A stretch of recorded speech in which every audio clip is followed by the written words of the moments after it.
Welcome मित्रांनो, स्वागत आहे माझ्या चॅनलमध्ये।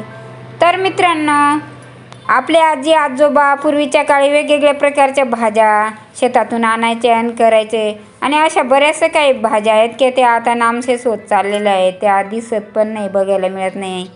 त्यातीलच एक भाजी आहे ती करडईची भाजी, आणि आपण ती करडईची भाजी सोन्यासारखी असते। आपण तिचीच रेसिपी आज पाहणार आहोत। चला तर मग आपण आपल्या रेसिपीला सुरुवात करूया। मला सबस्क्राईब, लाईक, बेल प्रेस करून घ्या। बघा मित्रांनो, ही आहे करडईची भाजी, आणि ही भाजी मी एकदम स्वच्छ पाण्याने धुवून घेतली आहे, कारण माती वगैरे असते। आणि आपण आता हिची भाजी बनवणार आहोत। त्यासाठी आपण आता मसाला काय, त्याच्यात काय काय टाकायचं ते घटक मी तुम्हाला सांगणार आहे। तर मित्रांनो, भाजीसाठी लागणार आहे साहित्य: मिरची, तुम्ही हिरवी घालू शकता, मी पिकलेली लाल मिरची घातली। मला जास्त तिखट नाही बनवायचं म्हणून मी थोडी एकच मिरची घेतली। आणि लसणाची पेस्ट, शेंगदाण्याचं कूट, नंतर मोहरी, जिरा, आणि तुम्हाला ऑप्शनल आहे टमाटर टाकायचं तर पण टमाटर टाकल्याने तिच्यातलं थोडंफार कडवटपणा तो कमी लागतो। आणि 2 कांदे कापून घेतले। आणि त्यासाठी लागणार आहे पुन्हा आपल्याला कढई आणि तर मित्रांनो, तेल आता आपण कढईमध्ये तेल घालू। मी 1-1.5 चम्मच तेल घालते भाजीच्या प्रमाणामध्ये आपल्याला जसं। आणि भाजी मस्त असं स्वच्छ धुवून आणि चिरून घ्यायची आहे। आणि आपण आता भाजीला फोडणी घालणार आहोत। आणि एकदम ही भाजी जेव्हा ती मोठी होते तिला फुलं येतात आणि तिला बी पण येत असतं, आणि त्या बियांपासून आपण तेल बनवतात, आणि ते तेल आपण खाण्यासाठी वापर करू शकतो। आणि एकदम छान असं आपल्या शरीराला पौष्टिक अशी भाजी आहे ही। आणि पूर्वीच्या काळी आमच्या घरी पण खूप करायचे, आणि त्याचं तेल गाळून आणायचे आई बाबा, आणि तेच तेल वापरायचं भाजीसाठी, कारण पूर्वी शेतामध्ये ही भाजी खूप। चला आता आपण तेल गरम झालं, मोहरी टाकूया, नंतर जिरा, आणि त्यानंतर आपण मिरची घालू, त्यानंतर आपण कांदा घालणार आहोत। आणि ही भाजी इतकी छान लागते ना। आणि जर तुम्हाला शक्य असेल तर तुम्ही काळी खुरासणी असते ना, ती थोडी भाजून आणि तिची चटणी बनवायची, बारीक पेस्ट बनवायची, आणि ती या भाजी शिजून झाल्यावर लावायची शेंगदाण्याच्या कुटाऐवजी। इतकी छान आणि टेस्टी लागते ना। माझ्याकडे ती आता उपलब्ध नाही तर मी तीच टाकली असती। खूपच छान लागत असते ती खुरासणीची चटणी। ती जर तुम्ही वालाच्या शेंगामध्ये पण टाकू शकता, एकदम छान लागत असते। आणि कांदा असं पिवळसर भाजून द्यायचा थोडासा, म्हणजे छान पण। आणि याच्यात आपण लसणाची पेस्ट आणि टमाटर पण घालू, म्हणजे टमाटर घातल्याने काय होतं की थोडंसं आंबटपण असलं तर छान लागते भाजी। तुम्हाला नसेल तर नाही घातलं तरी चालेल, काय प्रॉब्लेम नाही। गावाकडे कुठे टमाटर वगैरे असतं, पण आहे तसं बनवायचं, खायचं, छान लागतं। आपल्या ते शरीराला ते घटक पौष्टिक असतात ते आपण खायलाच पाहिजे। आणि एकदम सोन्यासारखी गुणधर्म असलेली ही अशी आपली करडईची भाजी, आणि एकदम छान अशी धुवून आणि बारीक घेणार आहोत। अरे ही कापायचं राहून गेलं एक।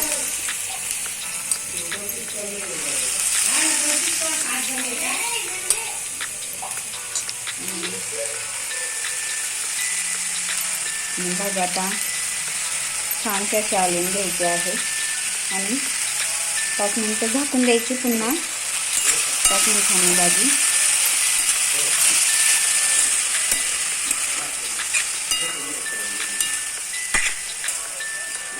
एकदम पौष्टिक अशी भाजी, आणि ही भाजी म्हणजे असं जास्त पाण्याची पण गरज नाही, पावसाळ्यात छान येतं सगळं। ती आता नामशेषच होत आलेली, दिसत पण नाही बाजारात, तर कधी चुकून कोणाकडे तरी विकायला असते कधी। आणि मला एका हाताने मोबाईल धरावा लागतो, त्यामुळे परंतु काही अडचण नाही। आता आपण 5 मिनिटासाठी झाकून देऊ. मित्रांनो, आपण आता भाजी उघडून पाहणार आहोत आणि पुन्हा एकदा भाजी हलवून देणार आहोत. ही बघा, भाजीचा वास तुम्हाला कदाचित आवडणार नाही, परंतु शिजल्यावर खूप छान लागते ही भाजी. ओली चवळी कशी शिजते तेव्हा वास येतो, त्याप्रमाणे वास येतो या भाजीचा. थोडा आंबट तुपासारखा. बघा, खूप छान भाजी शिजत आली आहे. आता अजून 5 मिनिट आपण झाकून देऊ आणि शक्यतो एकदम कमी फ्लेमवरच भाजी शिजवायची. भाजी पाण्याने चांगली मिसळून टाकायची, म्हणजे पाणी जास्त तयार होणार नाही आणि एकदम मस्त सुक्की भाजी बनवू आपण. तुम्ही पातळ भाजी पण बनवू शकता शेंगदाण्याचं तूप घालून, आणि आपण कांद्याची पातळ करतो ना, आपण बघू भाजी.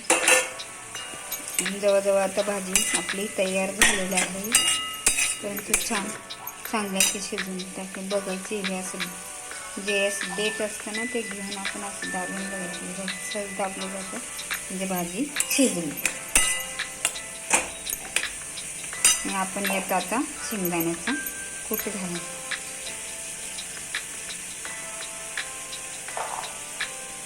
एकदम छान लागतंय. खुरासणीचे कूट घातले ना, ते एकदम बेस्ट, नंबर 1, एकदम टेस्ट छान लागतं तसं.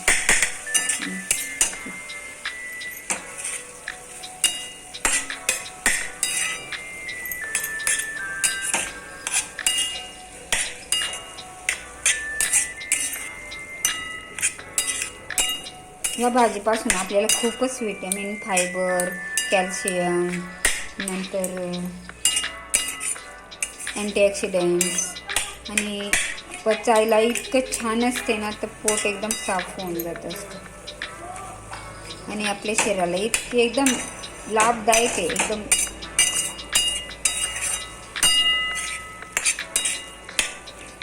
आणि ही भाजी शक्यतो जास्त कोणी आता करत नाही. ते जुने माणसं होते, ते नेहमी करडई यासाठी टाकायचे की त्याचं जे बी यायचं ना, ते बिया आपण घाण्यातून पिळून आणले की शेंगदाण्यापेक्षाही छान असं तेल उतरायचं आणि तेच तेल आपण भाजीसाठी वापर करायचे. मोठे कुटुंब असल्यामुळे विकत घेणं तेल नाही परवडायचं.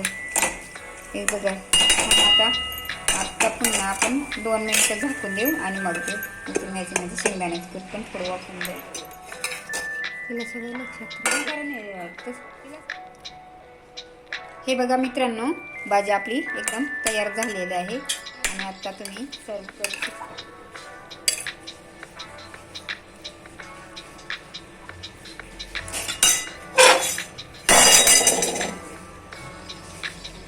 आणि मित्रांनो, ही बघा आपली भाजी तयार झाली. एकदम छान भाजी तयार झाली आणि ही भाजी एकदम तुम्ही खाऊन बघा, एकच नंबर. एकदम तिचं नावच आहे करडईची भाजी, सोन्यासारखी भाजी.